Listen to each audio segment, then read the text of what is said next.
Too familiar of a headline tops the news once again in Iraq. Bloodshed in that country again as explosions go off throughout the capital, Baghdad. Well, we're going to take a close-up look and see what's going on in Iraq and then to the United States and Russia, which are set to sign the new Strategic Arms Reduction Treaty, or START. Will it make the world a safer place? And now first to Iraq, where Baghdad has witnessed coordinated bombings and mortar attacks once again. Dozens have been killed and hundreds wounded. Martyrs have also landed in the green zone. Now, as Iraqis try to determine who their prime minister should be, the country is being rocked by violence. Why is that? Who benefits the most from this lack of stability? Well, we're going to take a look at that angle of the renewed violence in Iraq and try to get to the bottom of it. I think, first of all, I need to express my deepest condolences to the victims of those heinous crimes which took place in Baghdad and around Iraq. I do believe that the message which is being delivered by those bombings, that we are there and you cannot sidestep us. Now, according to the widespread consensus of security analysis, they do believe that this bears the hallmarks of al-Qaeda, which could not have undertaken those huge bombings without the logistical support of the Ba'athist. I think both parties are being led in this unholy alliance by the Saudi Arabian effort to destabilize and undermine the political process in Iraq.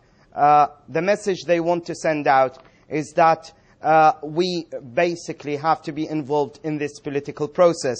Now, this comes hot on the heel of a statement made by Izzat al-Duri and sent to the Arab Summit that the Arabs need to withdraw their diplomatic support and diplomatic backing to the political process in Iraq. And this does agree with the Saudi position, which does not recognize the political process in Iraq and have went to great lengths to destabilize it and derail this political process. Well, Mr. Al-Nashmi, let me stop you right there. Are you saying that Saudi Arabia is behind this, the new bombings and the lack of stability that's taking place right now in Iraq?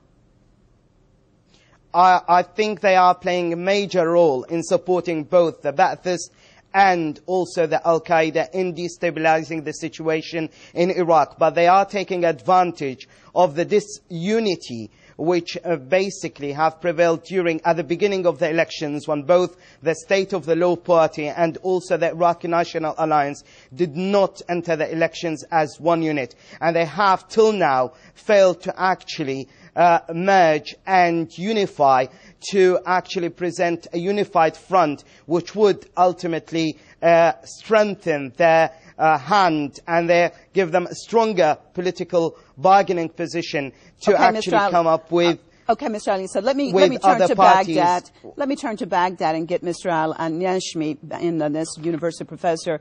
Thank you also for being with us. Now, Mr. al-Nashmi, how do you see this? What do you think is exactly going on? And do you agree with what our previous guest said, Mr. Alisa, that Saudi Arabia is possibly behind this? I can't say that directly because we wait now the investigation and we wait many things.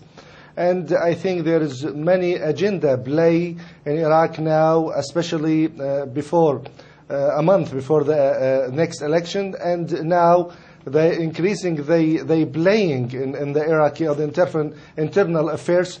And that agenda, each agenda want to make, to arise government according to their slogans or what they want.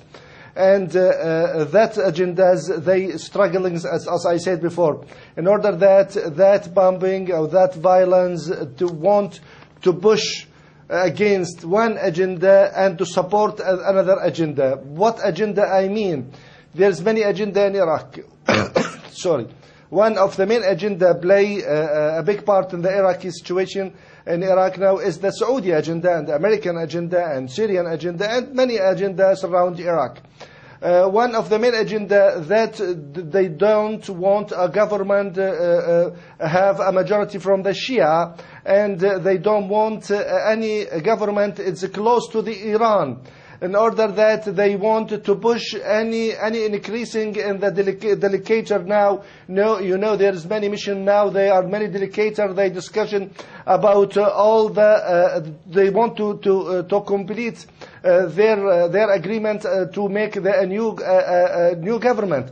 In order that they want to put those people in the corner and to support another agenda. That agenda say there is the solution to be a secular ruler in Iraq and to be the Arabic alliance, and they want the Arabic leaders, and that is the solution.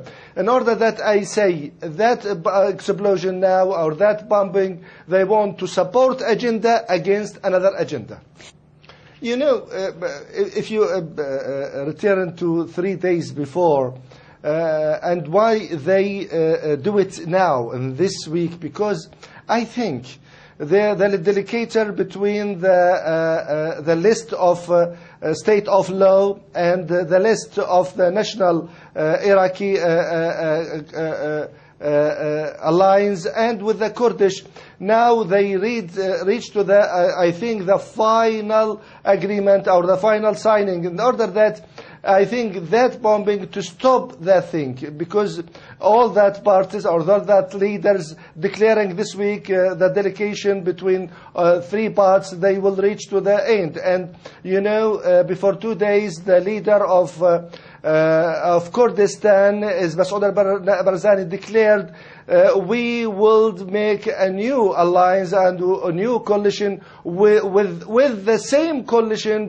That coalition we struggle with them to attack or to struggle against the regime of Saddam Hussein. That means they want to make coalition with the Shia. And what some leaders of Al-Dawa, the party of Al-Maliki, declared before 2 days, the delegator reached to the high point in the delegation between them and with the groups of Al-Hakim and with the Sadr groups.